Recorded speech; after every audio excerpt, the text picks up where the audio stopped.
לפני 40 יום נכנס לבית כדיירת רווקה שביקשה למצוא אהבה. אולי שם קרם פנים? כן. אז אני אומרת לך, אני רציתי להגיד לך את זה כדי שזה לא יקרה. זה הכל.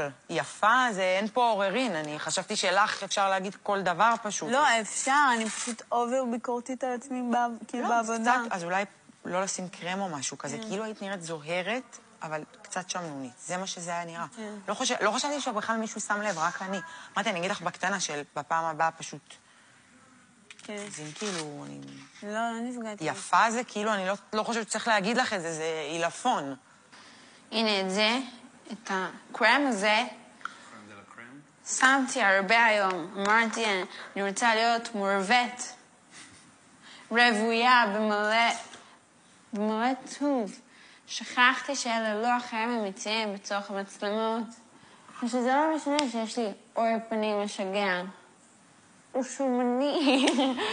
את שומנית. פאק.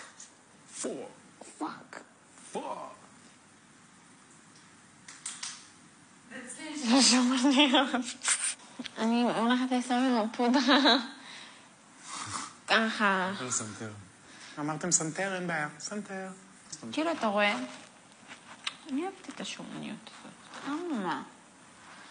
שמישהו בא ואומר לי. דיאן, אכפת לך ממבקרים? כן, אני מבקרת את עצמי ברמה הכי גבוהה שיש לי פה מסך. אתה לא יודע מה זה אני בעבודה. זה מה שחסר לי. גם להשמין וגם להיות שומנית. זה גם שמן וגם שומן. שמן ושומני, זה מה שאני. אני שמן שומני.